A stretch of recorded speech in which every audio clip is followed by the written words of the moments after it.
திருச்சிற்றம்பலம். சடையநாயனார் புராணமும் இசைஞானியார் புராணத்தையும் இன்று நாம் சேர்ந்து சிந்திக்க இருக்கின்றோம். நம்பி ஆரூரப் பெருமான் திருத்தொண்ட தொகையில் போற்றுகின்ற பொழுது, என்னவனாம் அறநடியே அடைந்திட்ட சடையன் இசைஞானி காதலன் திருநாவலூர்கோன் அன்னவனாம் ஆரூரன் அடிமை கேட்டு வப்பார் ஆரூரில் அம்மானுக்கு அன்பராவாரே என்று போற்றுகிறார். தன்னுடைய தாய் தந்தையரின் திருநாமத்தை மட்டும்தான் குறித்திருக்கிறார். ஆனால் பின்வந்த நம்பியாண்டார் நம்பிகள் அந்த திருத்தொண்ட தொகையில் இரு பெயரும் இடம்பெற்ற காரணத்தினால் இவர்கள் நாயன்மார்கள்தான் என்று நமக்கு காட்டியவர் நம்பியாண்டார் நம்பிகள் என்பதை சிந்தித்து கொண்டு இரு பெருமக்களுடைய வரலாற்றை சொல்ல வருகின்ற குன்றைப்பதிவாள் தெய்வ சேக்கிழார் பெருந்தகை ஒரு நாயனாருக்கு ஒரு பாடலாக இரு பெருமக்களுக்கு இரு பாடல் மட்டும்தான் அருள் செய்திருக்கிறார். அந்த பாடலிலும் நாம் காணுகின்ற பொழுது எவ்வாறு போற்றுகிறார்? நம்முடைய சடையநாயனாரை போற்றும் போது குறிப்பிடுகிறார், தம்பிரானை தோழமை கொண்டு அருளி தமது தடம் புயம் சேர் கொம்பனார்பால் ஒரு தூது செல்ல ஏவிக்கொண்டு அருளும் எம்பிரானை சேரமான் பெருமாள் இணையில் துணைவராம் நம்பி ஆரூரரை பயந்தார் ஞாலம் எல்லாம் குடி வாழ. இவ்வளவுதான் சடையநாயனார் செய்த பணி என்ன, அவர் என்ன தொண்டு செய்தார் என்று காட்டும்போது சேக்கிழார் பெருந்தகை காட்டுகிறார், தம்பிரானை தோழமை கொண்டு, தம்பிரான் சிவபெருமான், அவரை தோழமை கொண்டு சிவபெருமானையே தோழராக கொண்டு அருளி தமது தடம்புயம் சேர் கொம்பனார் பால் ஒரு தூது செல்ல ஏவிக்கொண்டு அருளும் எம்பிரான். எனவே எம்பிரான் யாரு? சுந்தரமூர்த்தி சுவாமிகள். தம்பிரான் சிவபெருமான். எனவே தம்பிரானை பறவையார் கொண்ட ஊடலை தீர்ப்பதற்காக ஒரு தூதனாக அனுப்பிய பெருமைக்குரியவர். எனவே ஏவிக்கொண்டு நீங்கள் தூதனாக செல்லுமாறு வேண்டிக் கொள்ள அவரும் சென்று ஒரு முறைக்கு இருமுறை சென்று அந்த ஊடலை தீர்த்து அருள்பாலித்த செய்தியை முதல் குறிப்பாக வைத்து கொண்டார். எனவே தூது கொண்டு அருளும் எம்பிரான் என்று ஒரு செய்தியையும், அடுத்ததாக சேரமான் பெருமாள் இணையில் துணைவரான் நம்பி ஆரூரரை பயந்தார்.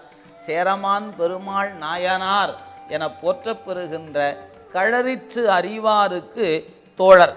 எனவே சிவபெருமானுக்கு தோழர், களரிற்று அறிவார் என்று சொல்லப்பெறுகிற சேரமான் பெருமாள் நாயனாருக்கு தோழர். அத்தகைய நம்பி ஆரூரரை பெற்றவர் என்பதல்லவா இவருடைய பெருமை. அந்த ஒருவரை தந்ததே, அவரை இந்த உலகத்துக்கு தந்ததே பெரும் தொண்டு என்பதனால் ஞாலம் எல்லாம் குடி வாழ அவரை இந்த உலகுக்கு தந்திருக்கிறார் என்று அவர் பெருமையை காட்டுகிறார். அடுத்து இசைஞானியாருடைய வரலாற்றை சொல்லுகிறார். அப்படி சொல்லுகின்ற பொழுது அங்கு ஒரே பாடல் அவருடைய வரலாற்றை நிறைவு செய்து காட்டுகிறார். ஒழியா பெருமை சடையனார் உரிமை செல்வ திருமணையார் அழியா புறங்கள் எய்து அழித்தார் ஆண்ட நம்பிதனை பயந்தார் இழியா குலத்தின் இசைஞானி பிராட்டியாரை என் சிறு புன் மொழியால் புகழ முடியுமோ? முடியாது, எவர்க்கும் முடியாதால் என்று சேக்கிழார் பெருமான் வரலாற்றை நிறைவு செய்து காட்டுகிறார். நீங்காத அழிவில்லாத பெருமையுடைய சடையனார், அவருடைய மனைவியார் என்கிற பேருடையவர் உரிமை செல்வ திருமணையார். எனவே முடியாத பெருமையுடைய சடையனாருக்கும் அவருக்கு மனைவியாக இருக்கக்கூடிய பேரு மட்டுமல்ல, அழியாப்புறங்கள் எய்து அழித்தார் ஆண்ட நம்பிதனை பயந்தார். நம்பி ஆரூரரை பெற்றெடுத்த தாயார் என்கிற ஒரு பெருமை. இவர் இழியா குலத்தின் இசைஞானி பிராட்டியார், அவருக்கு மறையவர் குலத்திலே வந்து அவதரித்தவர்கள். எனவே இழியா குலம் என்று குறிப்பிடுகிற காலம் காலமாக வழி வழியாக மாதுரு பாகனார்க்கு வழி வழி அடிமை செய்யும் வேதியர் குலத்து தோன்றி என்று முன்னமே அவருடைய அவதாரத்தை குறிப்பிடுகின்ற பொழுது சேக்கிழார் பெருமான் குறித்திருக்கிறார். எனவே தந்தை, தந்தையின் தந்தை, தந்தையின் தந்தை என்று அவர்களுடைய நினைவு தொடங்கிய காலம் தொடங்கி அவர்கள் சிவபெருமானையே பூசிக்கின்ற பேறு பெற்றவர்கள் என்பதனால் இழியா குலத்தில் இசைஞானி பிராட்டியாரை என் சிறு புன்மொழியா புகழ முடியுமோ? சேக்கிழா பெருமான் கேட்கிறார், என்னுடைய சிற்றறிவால் நான் இசைஞானியாருடைய புகழை சொல்ல முடியுமா? முடியவே முடியாது. என்னால் முடியாது என்பது மட்டுமல்ல, என்னால் மட்டுமல்ல எவராலும் சொல்ல இயலாது என்று முடியாது, எவர்க்கும் முடியாதால் என்று நமக்கு முடித்து காட்டுகிறார் அந்த வரலாற்றை. எனவே இங்கு சொல்லப்பட்ட அந்த செய்தியை நம்பி ஆரூரரை பெற்றோர்கள் என்பதே இந்த இசைஞானியாருக்கும் சடையநாயனாருக்கும் இருக்கக்கூடிய பெருமையாகும். ஏன், அந்த ஒருவர் நமக்கு கிடைக்கவில்லை என்றால் திருத்தொண்ட தொகை என்ற பதிகம் நமக்கு கிடைத்திருக்காது. அந்த பதிகம் என்ற ஒன்று நமக்கு கிடைக்கவில்லை என்றால் இவர்கள்தான் நாயன்மார்கள் இன்று சிவாலயங்கள் தோறும் 63 என்று சொல்லப்பெறுகிற நாயன்மார்களை அடையாளம் காண்பதற்கு அவர் பாடிய திருத்தொண்ட தொகை என்கிற ஒரு பதிகம்தானே நமக்கு காரணமாக இருக்கிறது.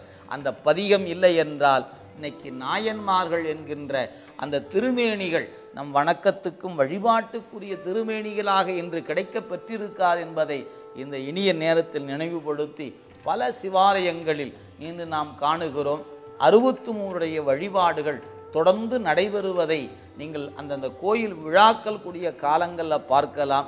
எனவே அந்த பெரும் விழாக்களாக நடக்கக்கூடிய பிரம்மோற்சவம் என்று சொல்லக்கூடிய பெரும் திருவிழாவிலே ஒரு நாள் இறைவன் பஞ்சமூர்த்தி என்று சொல்லப்பெறுகிற 5 மூர்த்திகளோடு நாயன்மார்களுக்கு அருள் காட்சி வழங்குகிற விழாவை சிவாலயங்களில் பல இடங்களில் நீங்கள் காண முடியும்.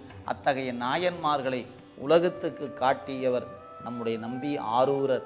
அவரை பெற்றெடுத்தவர்கள் என்பதே இவர்களுக்குரிய பெருமை, அவருடைய தொண்டு என்று காட்டி நம் சேக்கிழா பெருமான் இந்த வரலாற்றை நிறைவு செய்து காட்டுகிற வண்ணமாக தனி அடியவர் வரலாற்றை நிறைவு செய்து காட்டுகிறார். நாளை நாம் இன்னொரு வரலாற்றோடு சிந்தித்து இந்த திருத்தொண்டர் புராணத்தை நிறைவு செய்யலாம். அன்பர்கள் தொடர்ந்து இணைந்திருங்கள். நியூஸ் 7 தமிழ் பக்தி யூடியூப் சேனல். திருச்சிற்றம்பலம்.